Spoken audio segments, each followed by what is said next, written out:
The world is saved.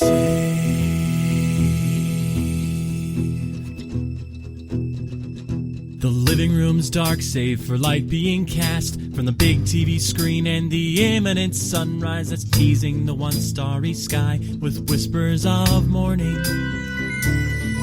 Hey, George. Hey, Lions, how's it going? What'd you name your dog? What did you name your dog? I named him Dog, but with a W. Yes. This not exactly what I was imagining, but I was really hoping you were going to say that because I named my dog Cat. Ah, nice. Because you only have 4 letters. Yeah, it was DAWG. Yeah, no, that's a good one. That's because there's a limit to how creative you can be with 4 letters. Right. That isn't like obscenities and when you're 12, ha ha ha. But There are a lot of 4-letter obscenities, which is like odd that most things we consider to be obscene have 4 or fewer, you know? I like to imagine that that's true of all languages, but with different numbers of letters. So like in Japanese, they would be like, ooh, that's a 25 character word. Like, don't do that. No. Especially with Japanese, it would be like a particular brushstroke that like denotes that it's profanity, you know? It's like, oh, that's midway through the letter, upwards at a 45-degree increasing angle. Can't believe you throw that into a children's book. Rude. Yeah, so I was really excited because after all the games that we played, one where you actually get to like claim and conquer the moon and then harvest its resources, I was really excited to play a space epic similar to like Star Wars. Yeah. You know? Yeah, I could see how the box art would have made you think that that's what was happening inside. What would the adorable anime kid in the barn? Never judge a book by its cover, man. You know? Especially from this era, the Super Nintendo has some insane box art. Not as crazy as the Nintendo era, but there's still some wacky, misleading box art at this time. So you're not totally wrong. What did we play?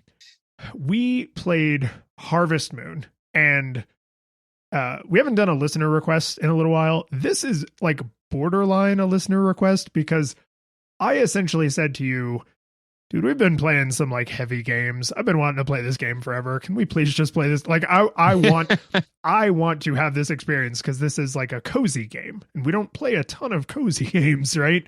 So right. This request very much came from me, the listener. I did learn something interesting getting the notes together for this game because this came out in 1996 and it hit America in 1997.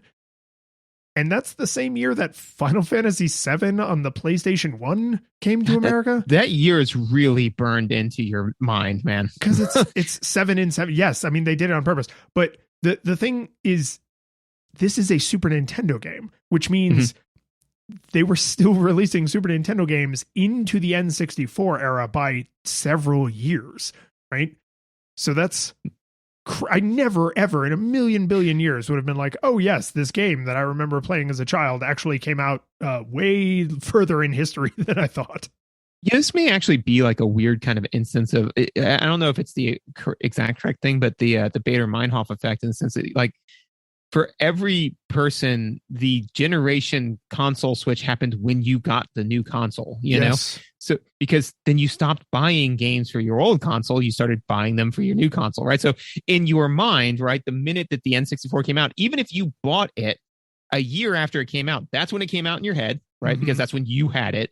And that's when they just stopped making Nintendo games or SNES games because you had an N64. So you stopped buying all of them. So you would only be familiar with Harvest Moon if you just hadn't bought an N64 yet for, again, 90% of people, right? You know, because that's the way I think of it is it feels like an endless march towards progress, right? Where it's like, you know, you flip a switch, you know, there was the NES and then they made a better technology, flipped the switch and only made games for that. And then, you know, but it's like what probably happened was the minute that I bought the new system, I stopped buying games for the old system and therefore they stopped making them from my point of view. Yeah. Well, we had this situation. It's not a problem, but this happened to us one other time that I could remember, which was when we played RC Pro-Am 2, which was a contemporary of like Yoshi's Island or something. Like it's one of the last games that was made for the Nintendo.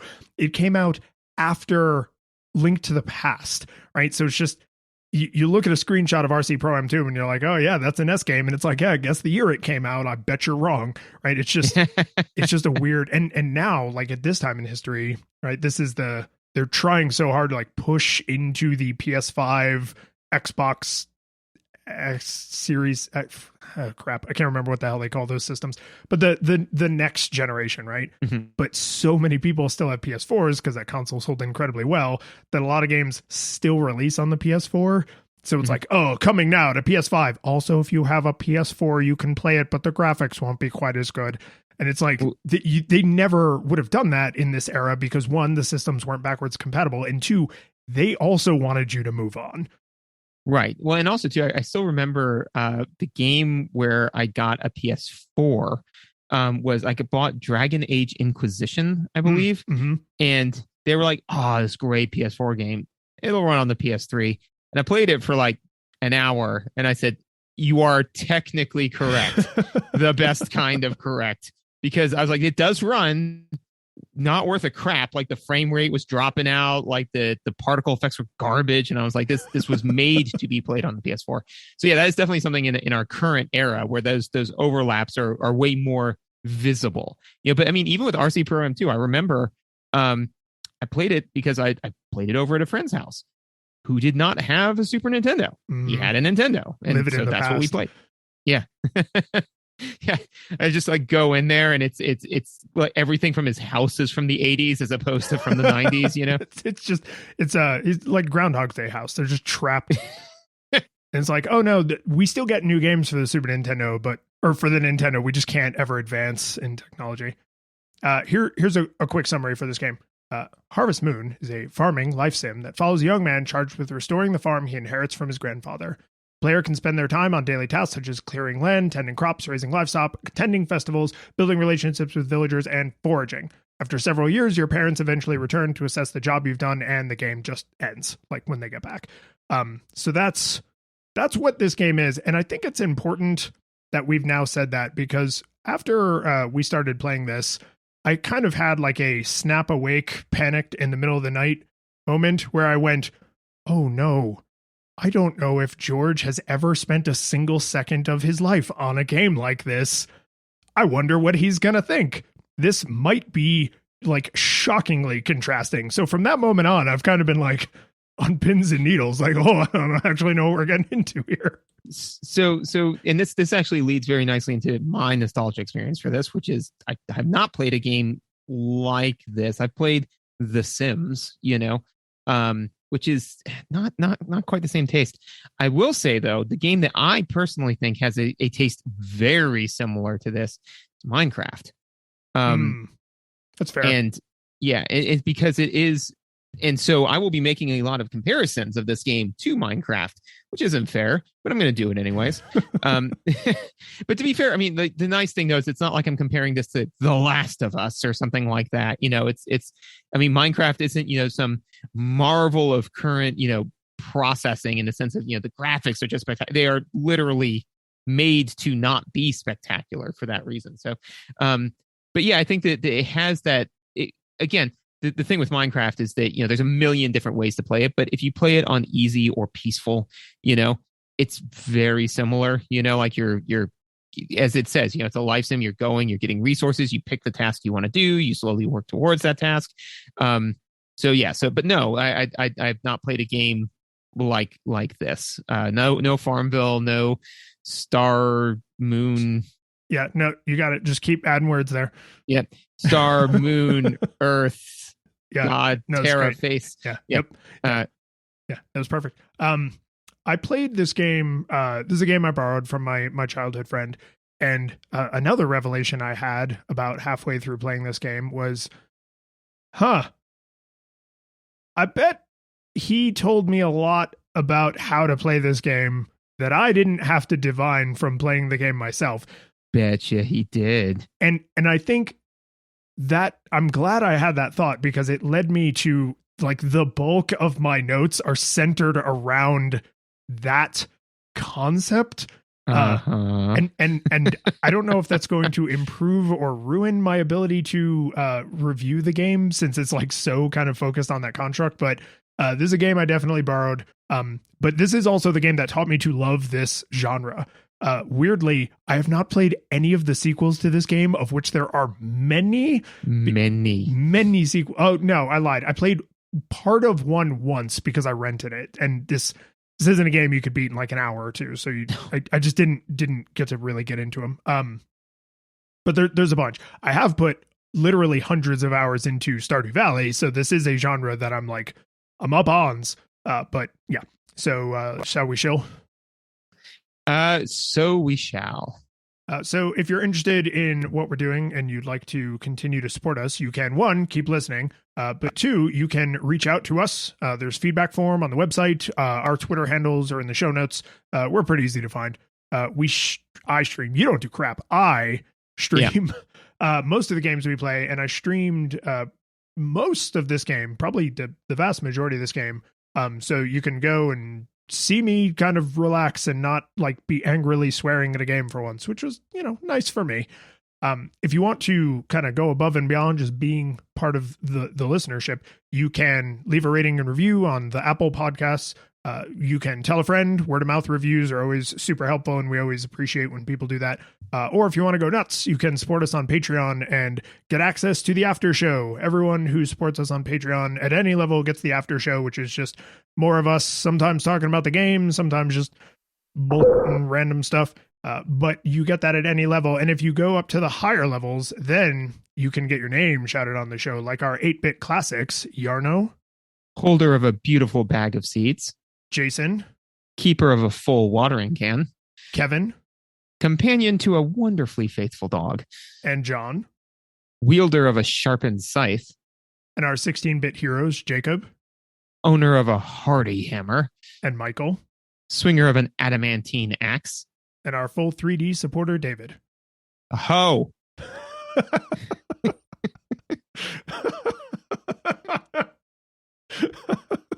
He's a hoe. All right. I'm always happy with the ones where like you have to take a minute to laugh at. Yeah, just that was disarming. Well done, man. Thank you. No notes. 10 out of 10. Awesome. Check that one off my list. Let's talk about the audio visual stuff. For me, this game is exactly as adorable as I remember it. And I think part of that is a function of how late in the Super Nintendo's life it came out, because they really had what this system was capable of down pat by this point in history. So even though the graphics are not ultra detailed and they're not super real, like they're not pushing the boundaries of what the Super Nintendo could do artistically, right? It's a very cutesy kind of like almost like a pixel art interpretation of sort of anime looking characters. But it's really pleasant. Like a lot of modern indie games, I would say, are aping this exact level of detail. Like this is this much noise in the foliage. The dirt looks this gritty so that it's gritty looking, but it's not too gritty. The tiles look like they have grout, but they're not over the top noisy. The wood has like a wood texture, but it's not super noisy. Like it's an incredibly hard line to walk when you have like 16 by 16 tiles. So the fact that I fired this game up and I was like, oh, this looks exactly the way I remember it. That's neat.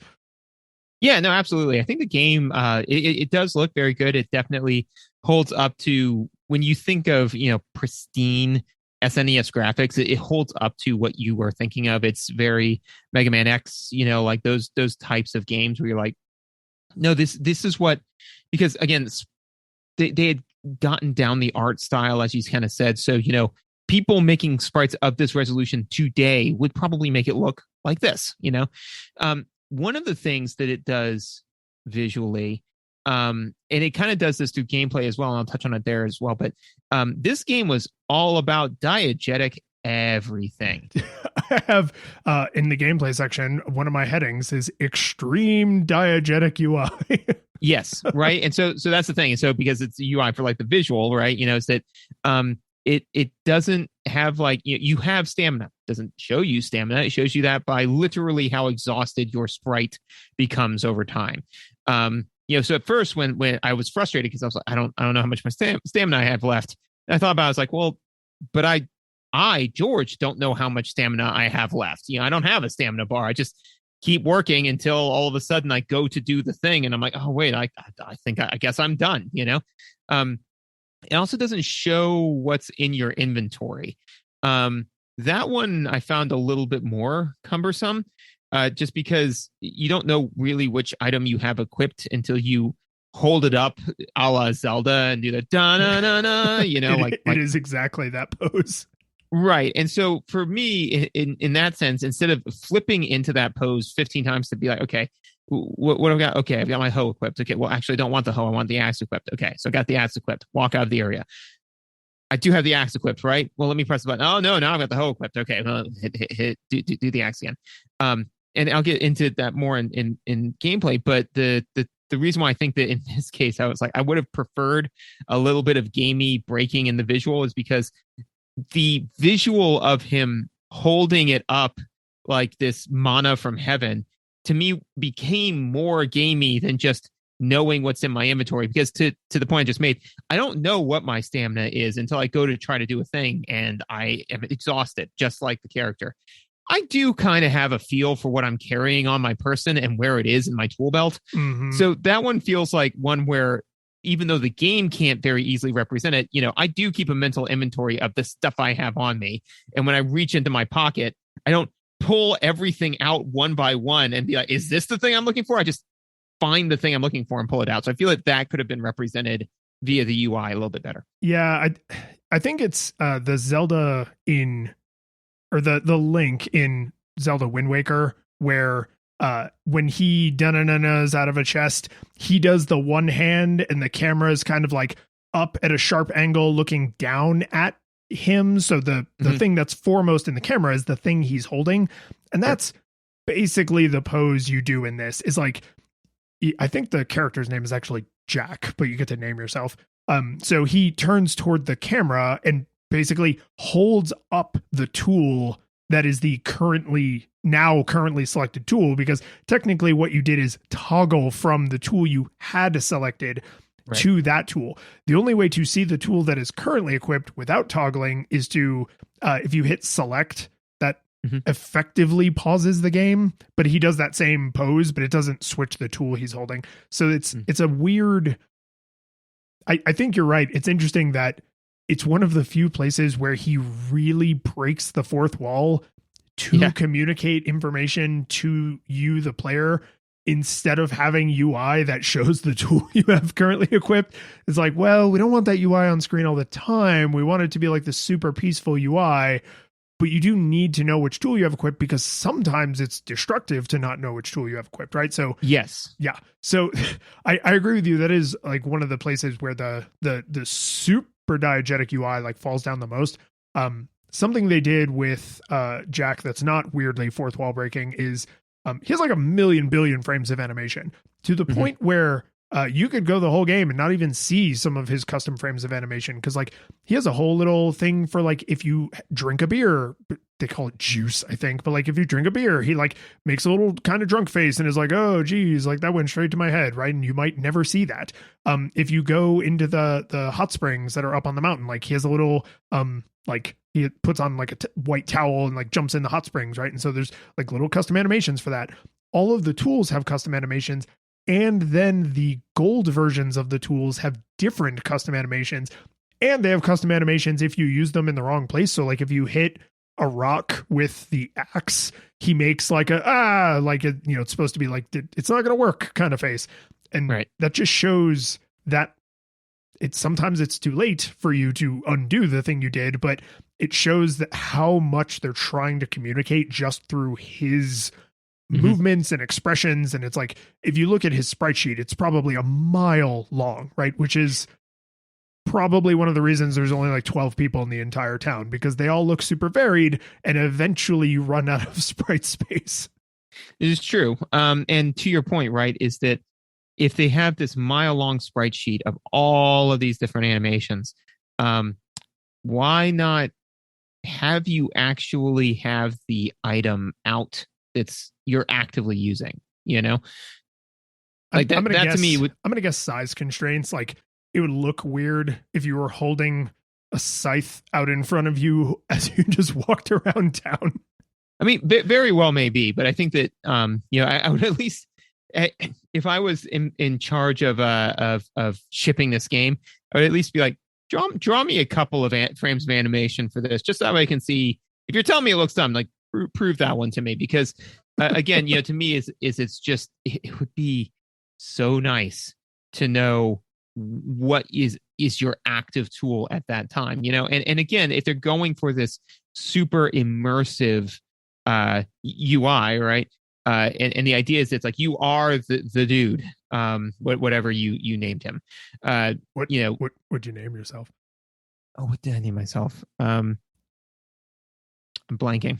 But It was you only have 4 clever. characters for everything that you're able to name. So my name is boring. It's just Lion, just Lyon with no S. Dude. Yeah. Dude. Yeah, because I want people to be like, hey, farmer dude. Hey man, hey dude. It's like, yeah, man. So super chill. Yeah. So is the idea is that you are him, right? So again, like I don't know, man. When I'm walking around with an axe, I don't have it someplace where no one can see that I'm carrying an axe, right? Like I don't know where he's keeping it, to where he can suddenly Capsule Corp-esque summon it into his hand for the singular swing on the branch, and then immediately he's exactly like Link. Like the tool just comes out when he needs it, and he does it up in the air to show it to you. Like he drew a lot of inspiration from Zelda. What? So I know it wasn't an anime. I'm sure it's in tons of different things. But I remember watching this anime when I was a kid and loving it, but I was too young to even know what anime was. I was like 8, so I didn't know the words to be like, I want more of this, please. But they were like samurai knights, but they all had different weapons on their shields, and so like they would tap their shield and the weapon would like come out, and then they could use it. I think it was a King Arthur thing, maybe, I don't know. I say all that to say that's what it is, right? He has like tattoos of all of these different weapons, and so he just pulls out the weapon from the tattoo to swing it and then places it back into the tattoo, which is super useful if you're a farmer, because farming tools are big and heavy.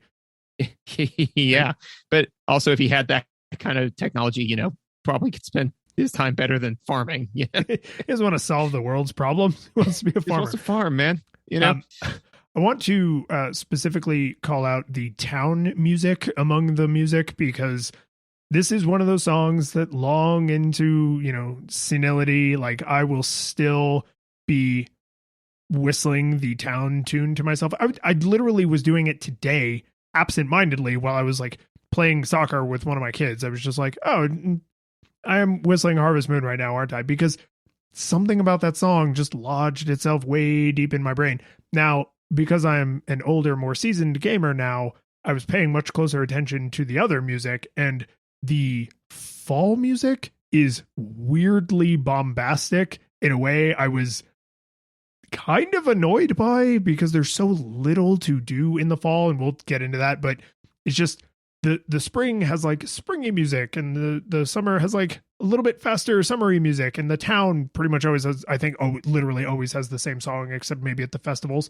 But the fall and winter have fall and winter music, and the fall music is just like kind of bombastic, and it's like a little too crunchy.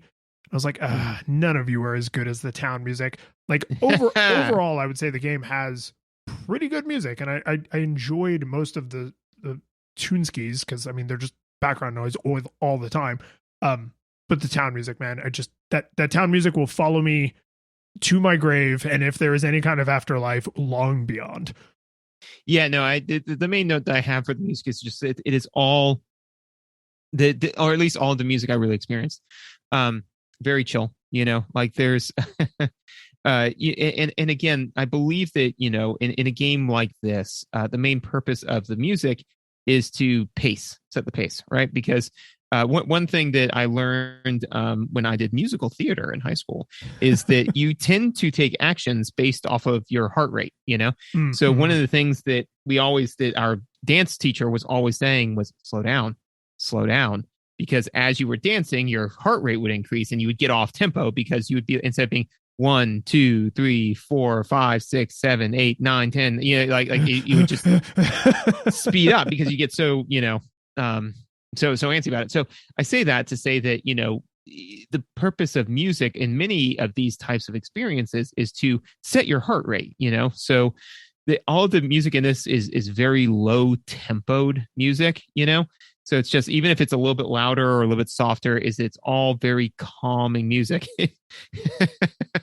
What I would love to see, and if any of our listeners want to do this for me, I'd really appreciate it, is just take a clip of Harvest Moon and a clip of Doom 2016 and just switch the music for it, because that'd be delightful. But again, it would really highlight the difference in tone. I do have the PC version of Doom 2016, which means mods are available. So maybe I can help make this be a part of your life. I've never modded a game before, but I would love to put the music from Harvest Moon into Doom 2016.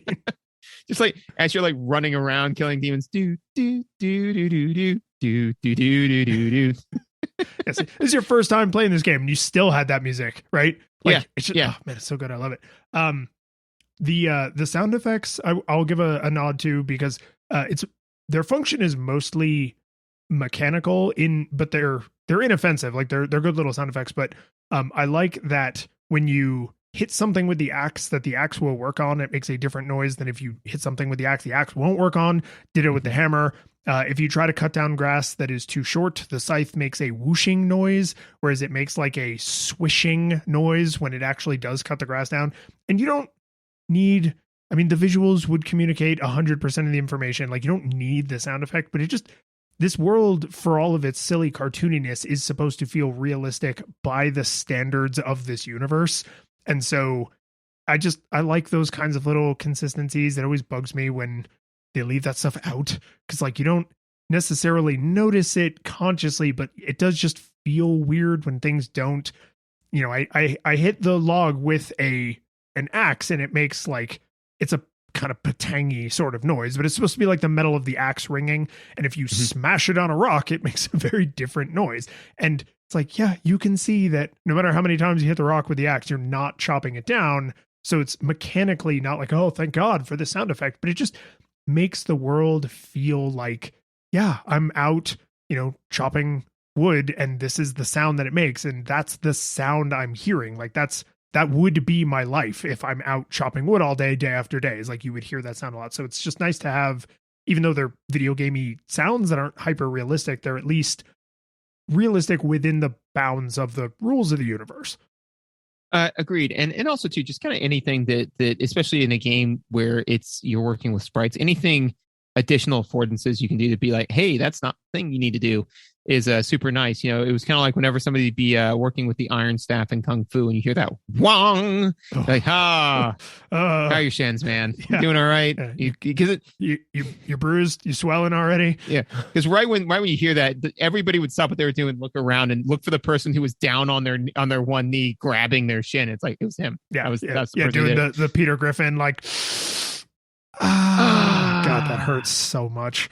I know, right? But yeah, so and even earlier today, I was interestingly working on chopping wood with Teddy. I was teaching him how to use an axe and a machete, and I was swinging on the thing, and at one point I hit it wrong, and it made that kind of like whing noise, And Teddy was like, "Oh, that was a good one." I'm like, "Actually, Teddy, that's the sound it makes when you did it wrong."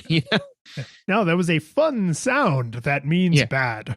Yeah, it means that my hand hurts more, and I thought, and out of the 1,000 hit whacks that I had to take with this hand before it gave out, I just lost 10 of them in that one hit. But anyways, no, it's a stamina drainer. Yeah, no. When you're like, but anyways, that gameplay. Yeah, the first thing I have is about the insanely diegetic UI. Is that where you might like to start? We can start there. The main thing that I'm going to go on a rant about is the tutorial. So, but let's do the UI thing first.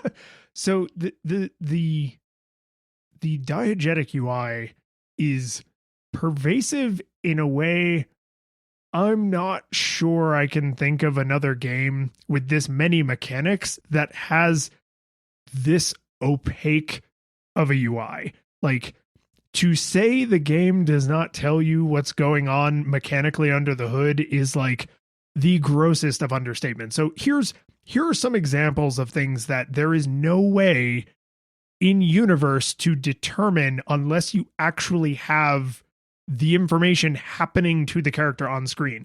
The time of day, the weather, the status of your crops, the health of your livestock, the condition of your farm, the affection levels of the bachelorettes, the women in town that you can marry, your stamina, basically everything. Like, if you want to know what the weather's like, you either watch the news and it tells you what the weather's going to be tomorrow, or you go outside, right? On days where it's raining, you can hear the rain on the roof. But again, like, that's diegetic UI, right? It's being given to you in a way that's consistent in the universe. What tool do I have right now? Hold it up in the air, right? Like, how much stamina do I have? How tired do you look? What time of day is it?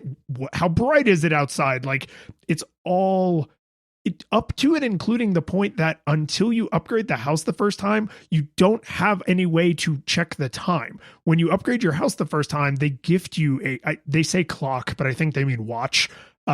Because then when you hit select and it does the pseudo pause menu, then it tells you what time it is. And that is done in a way that's like kind of pseudo diegetic because it's in a text box, obviously. But if it's like 3:00 in the afternoon, since the shipper comes at 5, at 3:00, he says, "Oh, it's 3:00. Did I forget to ship anything today?" And like at 5:00, it's like, "Oh, it's 5:00. I'm getting kind of tired," right? So like there's even just gaining the ability to know what time it is still presented in this like over the top diegetic way. Like there's no inventory screen. There's no way to see how many seeds you have. Like if you pick up the bag of tomato seeds in the summer, one bag and 1,000 bags looks exactly the same. There is no way to tell until you run out of seeds. Like there's just none. There's no UI. Everything is communicated to you through the game universe, which, and this is where like I will take a breath. But I thought that was super neat and probably experience ruining to someone who has never played this game before. But of course I have, right? So I was like, oh, this may actually be a little underdone, right? Like they maybe should have not gone quite so hard on the diegetic UI, because for what I think you're about to talk about with the tutorials, like this kind of assumes you're either willing to do a ton of experimentation or that someone else, like in my case, has told you what to do. So yeah, tutorial. Yes. So first of all, the game punishes experimentation. Just while I'm thinking about that. Because I didn't know how to plant seeds, right? Because it could happen a million different ways. I certainly didn't know that each bag was a one-use item where you twirl around like a maniac and throw seeds in a 6 pattern, right? You know? Yeah, it's like a 3x3 grid, right? I think it's at least the one that it might have been, because when I was planting seeds, I just had a long 2x. 2x forever. So if you have tilled a 9, 3x3 grid, you would plant seeds into all of them. You are incentivized not to do that because once the crops, you can't water the middle one, right? Which is why every single person online has the 3x3 missing one chunk out of it. And like the minute as I was going online to figure out how to play this game, and I saw that pattern a handful of times, I'm like, that must be the optimal way to do this, you know? So yes, you can experiment, but the game wildly punishes you for doing so. That is what it is. So the tutorial, I literally have this as this was my third note for the game. The town tutorial is fucking insufferable. And here's why. It's because basically is what they do is they say, hey, you want to come play this cool farming simulator? I'm like, yeah, man, let's do it. And they even have a how to play where you can look at it and be like, oh, okay, I get it. You get like the thing and then you can till and pick up. Oh, okay, I think I got the gist of it. It's like, all right, man, like, let's go play. Well, I mean, first, watch your parents abandon you. Okay. And now you get into your house. Okay. Well, now you got to come with me in town. Okay. So now you're in town. Okay. So now that you're in town, go talk to people. I suggest you go talk to the townsfolk, And so then you go, and I'm like, all right, I talked to a few people. Let me go start to play around with this so I can understand what questions I have, right? No, I suggest you talk to more townspeople. And the thing is, you actually don't have to talk to everyone, but there is a certain list of people you must talk to. There is. And one of the people on that list is hidden behind a door within a door, So yes, yeah. If you don't know where that is, and I didn't, and you don't specifically look for them, and I didn't, I spoke to everyone in the town at least 3 times, to the point where eventually I was combing it, sightline by sightline to make sure. I'm like, who am I missing? This game is effectively soft locked for me, until eventually I went into an area and I was like, I've been in there. I've talked to, oh crap, there's a door in the north. Hang on. And I went in there, and that's where that person happened to be. Look, if you're going to give me 6 out of 12 villagers I got to talk to, every single one of them should be on the main area, unless you need me to go into one of the shops. In that case, put them in that shop, put them front and center. This is the person you need to talk to. I have played this game many times for many, many hours on this playthrough, and it's on Twitch, so you can go see it before the video expires. I did the exact same thing. There was one person that I was just like, where the hell? I know I've gone into every building. I talked to every, like, I don't remember who it was that I missed, but I had the exact same experience. And I was like, oh, Jesus Christ. Like, if I'm having this experience, like, what must George be going through? Oh, I was not pleased at that particular cross section of time. And honestly, like, once I figured it out and got back to the thing, I was like, you know what? That will be a good starting point next game. And I put it down because I was like, I am very angry right now. Yeah, and I'm not. It's the first thing you do. You must do it, right? Yep. Because that's the only, again, it's all diegetic UI. So how do you learn how to play the game? The people in town literally tell you, here are the rules of the universe. So they force you to do it. Like, that's how they gate you on it. But if you're missing that one person before you want to leave the tutorial area, like, it is very frustrating. It is. And so here's the thing that it does is that this is an incredibly front-loaded tutorial, right? You are not allowed to play the game until you have read the manual, right? They force you to sit down and read the manual.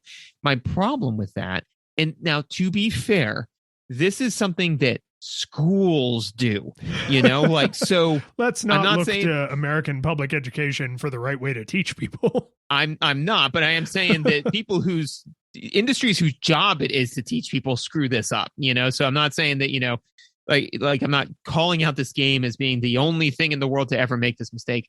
But the thing is that you can't teach me about a thing with no context for the thing, especially for no context on how that information is going to be valuable, or used, So basically, when I go into town, they're like, hey, make sure that you only plant crops in the appropriate season. Okay. What do seasons look like? How often do they come? I mean, like, how many can I buy seeds in the wrong season? If so, is there like a list somewhere? Like, do you have any? I was like, I have a million follow-up questions, but I have no frame of reference for what you're talking about. You've given me information, but the information is right now effectively meaningless, right? It's just like the same way they say in all business things, like, it sucks, but if you have to give somebody bad news, lead with the bad news, then give your reasoning of the bad news, right? So if you have to term somebody, you have to say, unfortunately, we have to sever your agreement with this company effective immediately. Now, here's why. But if you start saying, profits have been lower and this, and they're like, I don't know, what are we talking about? I don't know what we're talking about, right? This game suffers from that horribly. And then the problem is that once you do that, like, once you're like, okay, fine, I got it, I guess, I don't know, and then you go back into the game, if you don't got it, you're in trouble, because the game doesn't really have any way to go back and get a lot of that information, or an easy way to say, I am struggling with this particular issue, how do I solve it? Here are some things they could have done better. Because that's the thing, is I get that they want to stick with the diegetic. Just imagining you like unfurling a scroll. Like, I have here a list.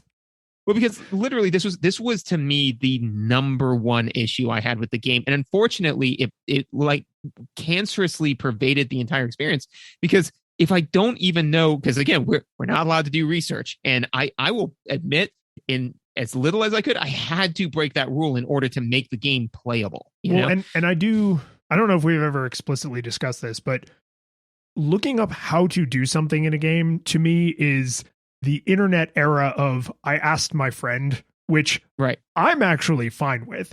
What I'm not, what I know we both agree like would count as research is if you were like, oh, the music in this is interesting. Like, I'm going to look up who the composer is, and I'm going to look up like other things that they've done. So I can go like that starts to become research, because then if you find out like, and I don't know this, but like say the composer was the same as the composer for Mega Man X, like you have very fond association with Mega Man X, like that would skew your feelings about the music in this, because now you have positive feelings about the composer, right? So like just saying like, hey, Frankie, like on the playground, like, hey, yeah. Frankie, how the hell do you plant seeds? And if you just do that via Google, like I'm fine saying right now that that's fine. Well, and that's the thing is that to me, I kind of use it as like a if I say, you know, hey, I can put up, you know, 275 on the bench press, right? And, you know, I'm sitting there struggling, and you tap the bar twice to get me like just past that a little bit, and I'm able to throw it up. I'm like, about 275 is what I can do. 274 and a half. Yeah, if you grab the thing and like, you know, to heft it back onto the bar, and I'm like, yeah, man, 275. You can laugh at me, right? Yeah, so to me, it's how heavy is the lift, basically. Like how much research do I have to do to bridge the gap? Any amount, in my opinion, is a poor reflection on the game, because the game hasn't led me to where I need to go on its own merit. I had to go to somebody on the playground, right? Totally fair. So if I have to go to somebody on the playground and be like, can you come home with me and play this game with me because I don't know how to play it? Like that's worse, right? So I get that this game wants to keep its diegetic UI, right? But the thing is that, you know, people learn better, A, when they have a context, and B, slowly over time. Take Portal, right? Can you imagine if Portal had a tutorial that functioned like this, where it was just a huge, big old body of text on how portals work and how physics work, and it was delivered to you all before you had touched a portal gun, you know? Yeah, I would almost argue that the tutorial in Portal is the same concept, but a far superior execution, right? It is, we're going to, as much as possible, give you the tutorial in universe, right? It's not like, here's a picture of the controller on screen with arrows pointing to the buttons, right, saying what each of the buttons does, right? It's a super in universe tutorial, but it's not this, right? It's not the hyper front loaded text. Now go test your knowledge. By the way, you're not going to get any feedback from the people who gave you the information. You're only going to get feedback from your assessment of your performance, which as someone who's worked in education for my entire career, it's not a good way to do it. No. And on top of that, you know, Portal inherently has gating mechanics, which this game doesn't really have. I mean, you can just sit there and do nothing the entire game and think that it's, you know, weird rock throwing simulator, and the game will let you do that. So, okay. We need to circle back to that, but please go on. Okay. So here's what I think two at least two things they could have done is, if they want to have that big blocky front ended tutorial, fine. But what they can then do is say, like, you know, you have days, right? So, and you clearly have somebody who stops by to pick up packages every day, right? Maybe that person's a fellow farmer, and maybe they can give you information every day as time goes on. Like, hey, looks like, and especially because that would then make sense in universe. And I don't know whether or not the game would have had the capability to do this, but I think that it would be able to do some basic guesses and checks, you know, where if it's like, it's day 5 and they have planted no seeds, you know? Yeah, let's talk to them about that. Yeah, like the guy will show up like, hey, my dude, it looks like, you know, you're having some trouble planting some seeds. Do you want to go over that? You know, and it's just like, yeah, sure. Tell me about it. It's like, sure. So here's how you go about doing that, right? And then also too, a newspaper, right? You know, like just a newspaper that can just shows up on the screen. You know, like you wake up and it just says like, you know, 4th of April. So one, that'll take care of like what year you're in, what month, you know, what season is coming up. And then also too, it's like, hey, you know, farmers, don't forget to do thing A. And even if it wasn't a newspaper, it could be even like the Farmer's Almanac, right? You know, like that's what you check every morning as part of your routine, you know? And so it doesn't have to be insufferable. It could just show up on the screen. And if you hit X immediately to say like, yeah, no, I got it, then great. You know, then that's, but you know, like at least those two things can, one, one can slowly feed you the information as you need it, right? The almanac, right? And then two, the other person can be the your neighbor can come and check on you when you have gone so far afield. They're like, are you sure this is how you want to play this game? It's like, yeah, this is how I want to play it. Shut up, go away. It's like, all right, I'll leave you alone. But either or ideally both of those two things would have been helpful. So something I want to be clear about, because this was news to me. As far as this genre goes, and I haven't confirmed this, but I am fairly sure this is actually the first game of this type.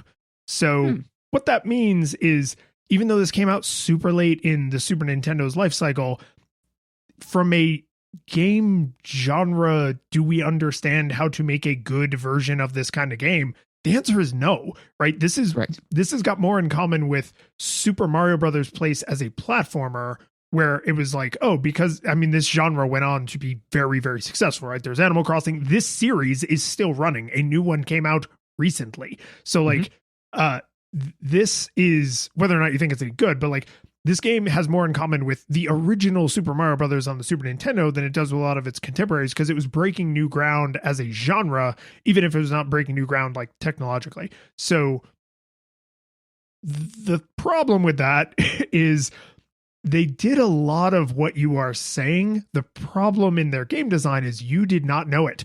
There's a calendar on the wall that you can go and check. In the tool shed, there's a set of instructions that tell you how every tool works, right? But you have to know, and someone does tell you. But if you miss that single line of dialogue, you will never hear that single line of dialogue again, right? The shipping guy doesn't stop and say, hey, I noticed that you've been here for 6 seasons and you haven't shipped a single tomato yet. Like, what's going on, my dude? Right? So like, there's all of the information is technically present, but it's missable. Or worse, it's like a line of dialogue in the original tutorial that you can miss and then maybe never go back to, or you get like a rephrased version of it under certain circumstances. So they were, on the one hand, they were thoughtful about saying like, we need to include this information. What they were kind of fell on their face about was, oh, but what happens if someone misses it? Or what happens if they got the information, but they didn't understand it, or they didn't remember it, or they didn't really process it in the way they expected? And to that, I would argue there is no answer, right? The assumption is, okay, you got it, right? And it's like, no, I don't got it. Great. Have a good farm. And it's like, no, I'm sorry. I actually said I didn't get it. And it's like, nah, sorry, I'm leaving. My bus is actually already here. I'll talk to you never, because this tutorial is now over.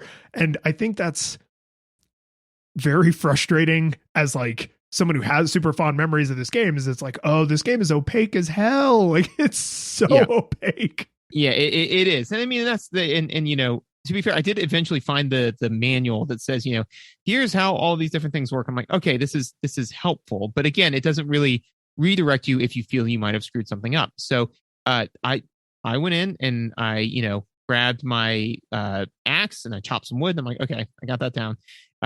Hammered some rocks. All right, got that.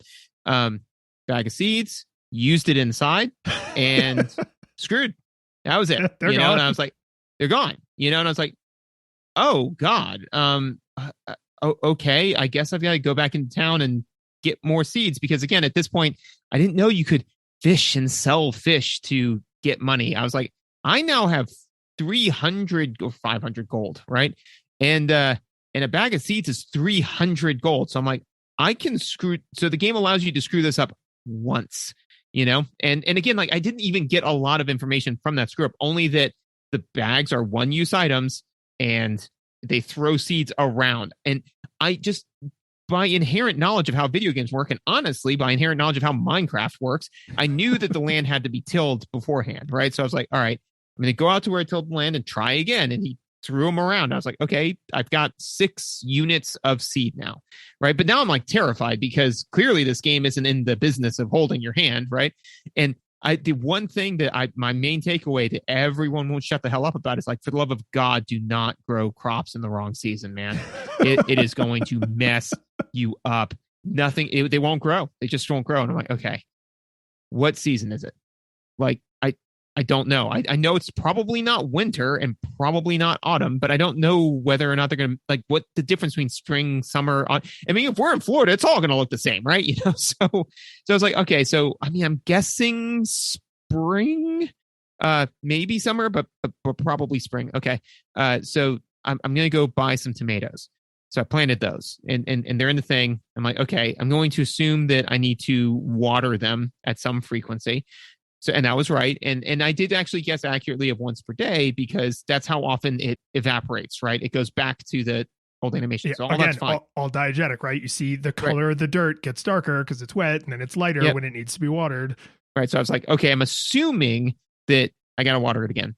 Okay. Day 1 goes by, no change. 2, 3, 4, 5, no change, right? Because they don't grow until after 8 days, right? I looked it up, and so I was like, but literally at that point, I'm like, I have gotten the wrong seeds and I've planted them in the wrong season, and I've spent all of my gold doing so. The game is now trashed. Like I need to restart my save file because I have painted myself into a corner. None of that's true. This was a very solvable problem. Yeah, but you can go fish, you can get berries. Like you are never completely cut off from money except in the winter. In the winter, you can get yourself into a situation where you have spent all your money and you have no way to get more money. But it doesn't matter because then when spring comes, you could go fish if you absolutely had to. Right. So yeah, very, very solvable problem. But at the time I was like, I guess I'm done. And this is when I texted you. I was like, what, am I missing something? Because I think I've just turned this game into throwing rocks into the pond simulator, cause I don't know what to do next. And so, and I actually, I did a little math. So it takes 8 days to grow tomatoes. You mean spring potatoes? Whatever. Spring potatoes, summer tomatoes. Okay. Yes. Matters. Let me have this. But the day night cycle, I believe the day night cycle takes about 6 minutes to go through. It's 12-hour days and it's 15 seconds per hour. Okay, that sounds about right. I can't check the math and talk to you at the same time. I'm gonna prioritize talking to you. But anyway, so let's just say 5 minutes to make the math easy, right? So that means that it takes 40 real life minutes for crops to go from seeds to fully grown, right? To harvestable. Assuming you stay awake for the entire day, you don't go anywhere where time stops, and you go to sleep exactly when the day ends. Yes. Right. Which is an average day in spring and summer. So yes. Right. So that's a not insubstantial amount of like real life time. Again, to give you time to second guess, am I doing this right? So, and again, the game doesn't really offer you any feedback to the best of my knowledge during that time to be like, no, you're doing it right, champ. I believe if I remember correctly, there are different animations that show them growing, but it's like every couple days, right? So they're like the potatoes, for example, may have like there's seeds, seedling, mature plant, and then harvestable plant. But those are 2 or 3 days spread apart, depending on how long the growing cycle is and how well you've been taking care of them. Because if you miss a day of watering, they didn't grow that day. Right. And that's the thing too, is that they say like, you got to water them every day. It's like, so if I don't, do they die? And the answer is no, but a reasonable thought, yeah. And again, like to compare this to Minecraft, in Minecraft, it has a very similar mechanic, but the nice thing with Minecraft is that even after 1 day, you will see some type of growth. So all of the different plants will grow. Like, let's say I plant a row of like 30 potatoes, right? They're all going to be harvestable. Let's say in 8 days in game to keep it the same, right? Some of them will show some growth after a day, sometimes moments after you plant them, right? But like they'll show like something, so you can be like, okay, I did it right, after a very short amount of time, as opposed to this one where it takes a little while before you're like, did I do this right? So, and again, so yeah. So like I said, not to beat the dead horse, but that was kind of my experience with all of this.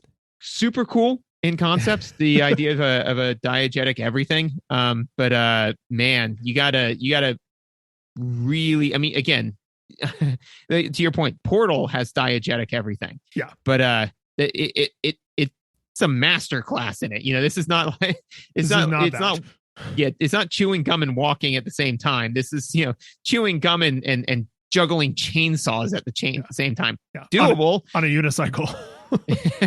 made out of fire.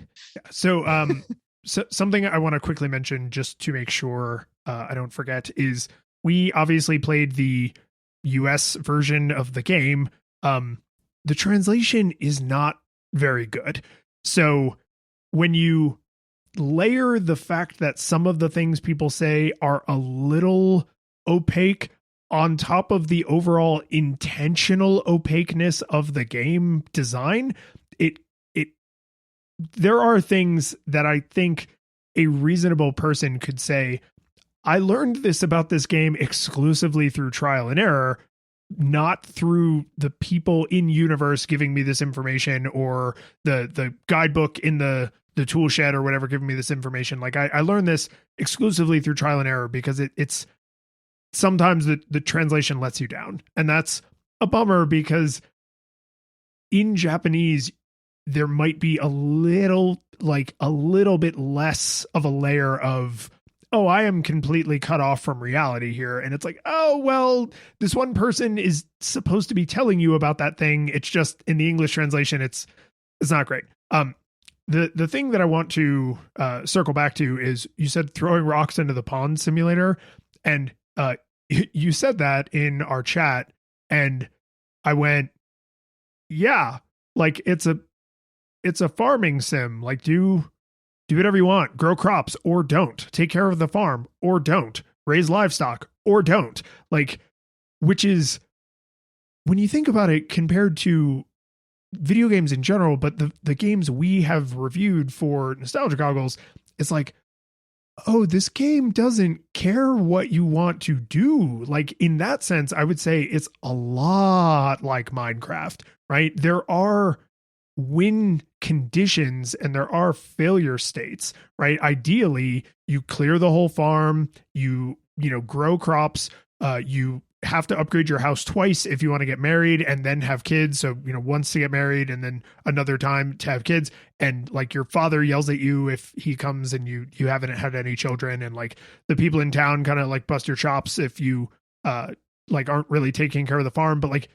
if you are fine with that, you can Tokaido your way through this whole game, right? You can just do whatever, like you could do nothing all day long. And then when the bar opens at 6 p.m., you could go and you could get super drunk. And then like, that's the life you choose to lead. And that would be a perfectly acceptable way to play Harvest Moon. The problem is that's not really communicated in a way that I think has stood up to the test of time, right? Nowadays, like today, if I said, oh, hey, you should check out Stardew Valley or you should check out Minecraft, it's like, you just kind of do whatever you want. Like there's sort of no rules. There's no end boss. Like you just kind of do whatever you want. Most people would be like, oh yeah, Minecraft, Stardew Valley. Like, yes, I sort of get it. But this, like back in 1996/97 to say, oh, have you played this game? And it's like, oh, cool. What do you do in that game? And it's like sort of whatever you want. Like you want to farm? You can farm if you want. It's like, oh, what if you don't want to farm? Then you don't farm. And like, you can still play and finish the game without farming a single crop a single time. And your father would then come and yell at you and your mom is like crying and disappointed in your failures. But the game throwing rocks in the pond simulator is a 100% valid way to play this game. And that's wild, right? It's really weird to imagine like, oh, you can either play Super Mario World by saving the princess or by seeing how many Yoshis you can yeet into a pit. Like no one would say those are equally valid ways to play Super Mario World based on the design of Super Mario World. Like in the meta sense, you could play it however you want. It's a game, like do whatever's fun, but no one would say that is the correct way to play Super Mario World. Throwing rocks into a pond simulator is a correct way to play Harvest Moon. And that's neat. Like it's weird, but it's kind of awesome. I don't know if we've played another game where it's like in universe, the game is like, I don't know, live the life you want to live. So I agree with that completely. I think that that there were very few games. I mean, like you said, this game very well may be the first, the one where it's just the same, man, do whatever you want. But I do think that, and again, that the main game I have to compare this to is Minecraft. The main thing to me that decoupled Minecraft from an overall goal is currency. There's no currency in Minecraft. There's a currency here, right? So now all of a sudden would you consider resources? It's like a barter system in Minecraft. Like you trade resources for the thing you want to exist.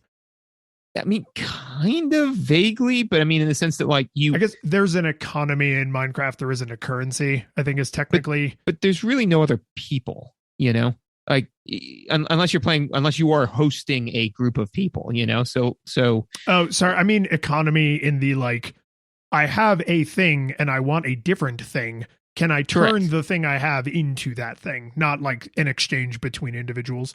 Right. But most of the time turning that thing into the other thing requires like an action, so it's not like I am trading wood for sheep, or whatever. Right. Thank you for going there. It's like, oh, well, I need a pickaxe, right? So first I need to go get wood and I will turn wood into wood planks and then wood planks into sticks and then cobblestone and make that into a pickaxe, right? So it's more like you are crafting the thing, which is technically an exchange of goods to finished product. But you're crafting things to mine with and mining things to craft with, So I think though that again, introducing the money portion of it, right, is that in most games, and again, does the game tell you to do this? No, but when when everything's when the UI is diegetic and the points don't matter, right? You kind of have to go off of whatever pre-existing knowledge you have, and typically, if money is in the universe, getting money is a goal. Or it will at least make the game way easier, right? So I was like, oh, okay, I need to be earning money, because again, the issue is a lot of times, especially with games like this, you don't know if that's going to be a problem until maybe after it's already a problem, right? So it's like, I know I need gold. I know I've seen tons of places where I can exchange gold for stuff. I don't know what any of that stuff is yet, but I'd like to be able to buy it someday, because I'm sure it has a purpose, So I think that was the thing that took me away from play it however you want to, I need to be earning money, Well, and this is someplace I would argue the game does nothing in universe to convey this, and where it damages its ability to hold up is by this time in history, a lot of things like that, like, oh, if there's a number, money, I want the number to be higher, acquire more money, right? Like that's been a video gamey thing since video games. I mean, the first video game, Pong, had a score, right? Because it's mirroring like table tennis, which is a game where there's a winner and a loser. So video games have always had make the numbers go higher, and to essentially say, I don't know, what if you didn't make the numbers go higher? Or what if you made them only go as high as you needed to accomplish the things you care about? Because depending on how good you are at this game, you can make money inconsequential fast. Like if you know how to maximize your resources, you can get to the point where money is, you never have to think about how much money you have, like in the first year, right? It's just, I mean, most people are not hyper optimizing because that's not the vibe the game is going for, but there aren't secret things that are only attainable if you have large amounts of money, and you can very early on in the game buy everything that is worth buying, right? Like you can buy cows, and then instead of buying more cows, you just get the cows pregnant. You can buy chickens, and then you don't have to buy any more chickens. You just hatch their eggs, right? You can, in the summer, the crops are self-propagating, so you only have to buy one set of corn or tomatoes, because then as long as you continue to water them, they continue to produce fruit. So like you can double upgrade your house, and then you don't even have to upgrade the tools. You upgrade the tools through the narrative. Like things happen in universe where someone's like, "Oh, can I borrow your hammer?" And if you say yes, they're like, "Thanks, I'll return it in even better condition than I borrowed it." And like that's how you get the upgraded hammer, right? No money involved. It's all like a narrative driven thing. So you, the player, saying, "Oh, well, I can acquire money, so I should acquire money." No one in the game says don't do that, right? Because it is valid, but you would very quickly find out like, oh, there's nothing for me to buy. I'm the richest farmer on earth, and and I can do nothing with it. You're Ron Swanson. Yeah. Yeah, right. Completely self-sufficient, tons of money that you don't use, you know? Yeah. The last note that I have, and this is just kind of minor, is only having 2 items in your inventory, I think, is silly. I just I get it. Again, you know, it's like, oh well, I guess how are you carrying all this stuff, you know? But to me, it's like, well, I've got a satchel, like a long satchel that I've got slung over my shoulder that has my sledgehammer, and it has my axe, and it has my scythe, and it has everything, and I'm carrying my water. What do you call like an ammo belt that has like shotgun shells in it? An ammo belt, I think. I mean, at least that's what I always called it. It's called, isn't it called it's like a Bondero or something? It has. Oh yeah, but yeah, I know what you're talking about. But it's like that. But instead of shotgun shells, like you have like the handle of the scythe and the handle of the hoe and the handle of the bandolier. Axe, bandolier. Thank you. Yeah, I was way off except for the B sound. But like, yeah, but when you said the B sound, I was like, oh no, yeah, no, what you're talking about. It's in there somewhere. But yeah, just like all slung. So you would look like those fan art of Link with the giant overstuffed backpack. Yeah, and that's the thing is that I could see if you had like a million things on you, but you know, again, like to me, saying, all right, I just want to carry these 4 items on me, you know, and again, you know, what I literally have written down is they have shoulder buttons for a reason, you know, so just let me carry the 4 main items I'm going to be using all the time, and let me cycle through them with the shoulder buttons, so that way I can just quickly say, yeah, I want to go bust some rocks now, so don't make me like a moron walk all the way back to the shed. I mean, I lived on not like a true farm, but we had some acreage, we had some horses and things like that, and you take all of the tools out with you. Like my stepdad used to make fun of me when I would leave a tool in the shed and had to walk all the way back to go get it. He's like, take them all out with you. What is wrong with you? You know? And so did I have them all in my person at any given time? No, but when I'd walk more than 10 feet, I would collect them all and take them where I'm going. Now, that doesn't really hold in a game like this, because you could lose the tool in the ether, you know, and then it's gone forever. And and in this situation, you'd just be screwed, as opposed to having your father yell at you for losing the tool, you know. But that being said, that's why I'm just kind of like, you know what? But if that was a situation, I have like basically a giant duffel bag that, you know, whenever I'm actively using the tool, I pull it out of the duffel bag, I'd use it, I toss it back into the duffel bag, and then go on to wherever I'm going next, which would be simulated by just having them all on you at all times and using the shoulder buttons to rotate through them. Yeah. I mean, I can't like no notes. Like I can't argue with what you're like. I think in universe, the feeling they're going for is exceptionally consistent. The convenience would be worth violating a little bit of reality. It would just be worth it. It just would. Yep. Because like we've said before, is that, you know, playing a video game for a reason. If I wanted a perfect simulation of reality, I would go out and do yard work, you know, because then then when I was done, I'd have yard work done, you know. So there are a few things I just want to quickly mention, just because I think they're like weird quirks of this particular installment in this series and in this genre. Night is eternal, so like once nighttime arrives, that's it. Time stops, and I think that may actually not have been a thing they broadly considered. And here's why. You do eventually run out of stamina, but there are certain tasks that don't require stamina, like picking up rocks and picking up weeds. So you can clear your entire farm in a single night because, but what about the big rocks you have to smash with the hammer? What about all the stumps that you have to chop with the axe? You can walk to the mountain and you can climb in the hot springs, which restores some stamina, and you can eat wild berry, or I think the wild grape, or grape of the wild. It's not translated exactly right, but you could clear your entire farm in a single eternal night and then hoe the ground so that everything is tilled and ready to go, and like move the fence around so that the fence is exactly where you want it to be.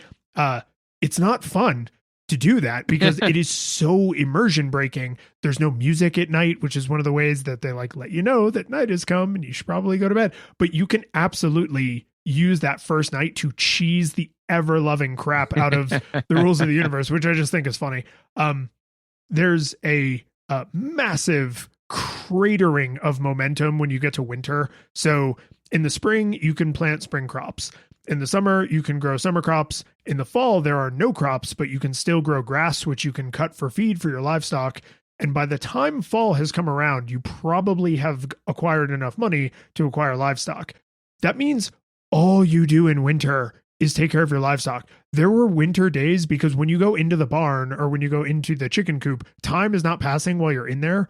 So there were winter days where I got up at 6 a.m. and I went to bed at 7 a.m. because I did everything for that day.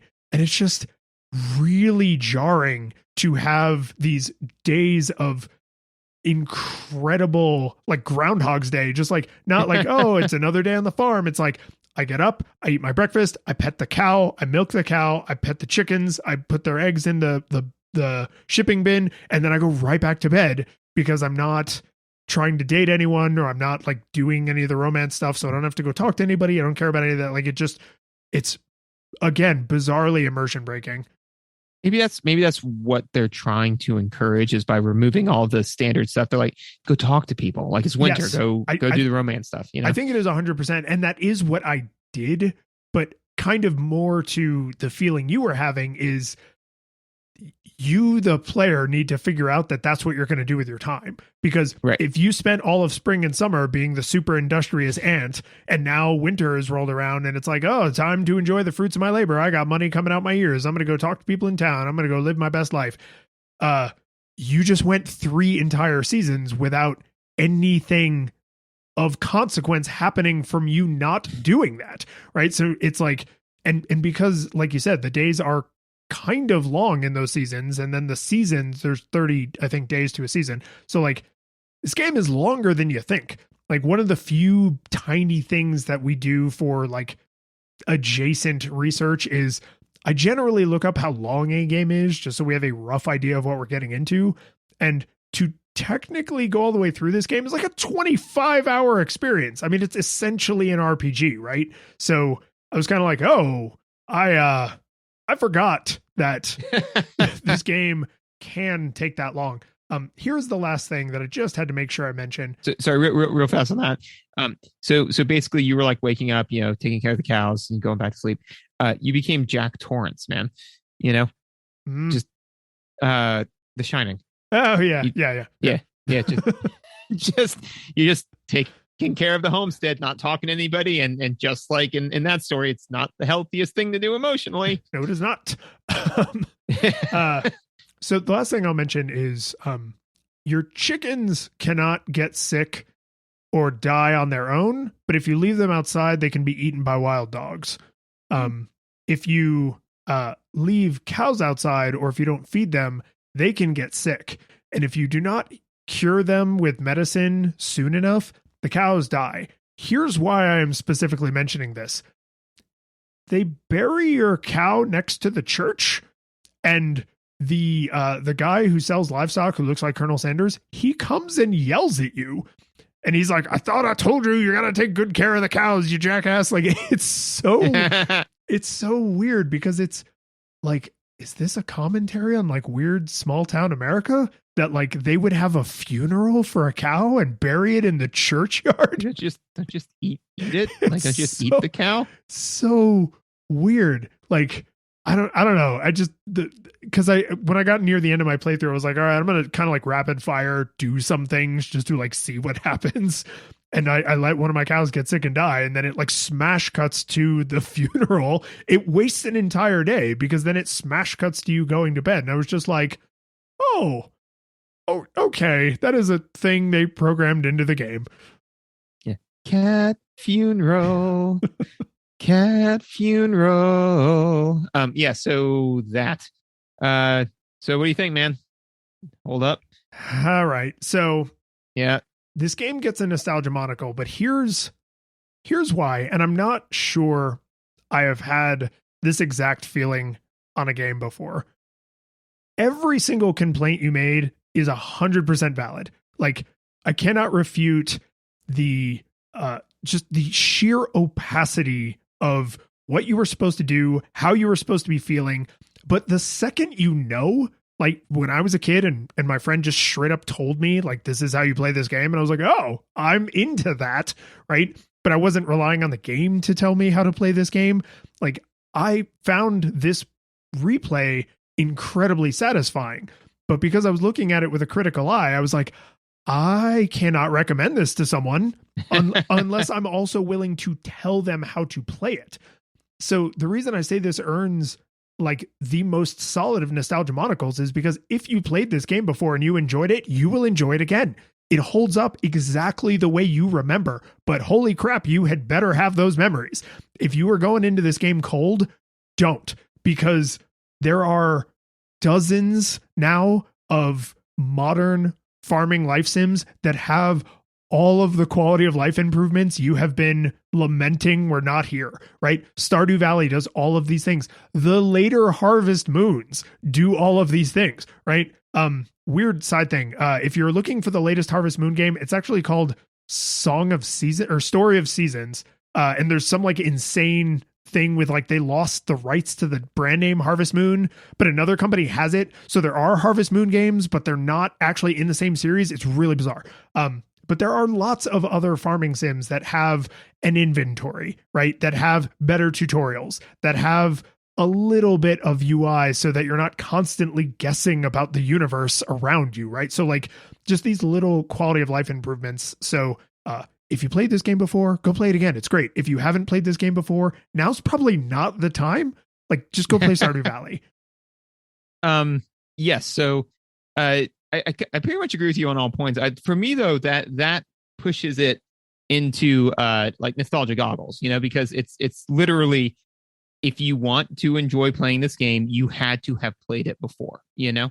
You said exactly what I was going to say. If you haven't played this game before, go play a more modern game. You know, like there's no reason. The only reason to play this game is because you have fond memories of it. If you do, it holds up to that, right? This game to me falls into the category of like chaotic good, in the sense of, you know, its execution is all over the place. To be fair, it was the first of its kind, right? You know, if they had hit it on and they get they come so close, right? You know, there's so many things that they do really, really well that do withstand the test of time. But man, you know, like they were like, all right, so we're gonna have you know, bananas, custard, and beef sauteed with peas and onions, then more ladyfingers, and it's like, wait, what was that middle bit? You know, and it unless you're Joey and you have for whatever reason the nostalgia goggles for this, right? You know, it's just the game's a hoe. The curtain falls, the music plays, the credits roll, then it all fades to black, and you're left by yourself. The fanfare is gone, there's no player two there by your side to share victories won. But as you slowly progress down the hall to your bed, a few great events leak back into your head from the time that you spent traversing the land, battling evil, fighting the darkness, just sword in hand. Your memories creep in with the edge of a smile. You realize again what you lost for a while. You're gonna think back much less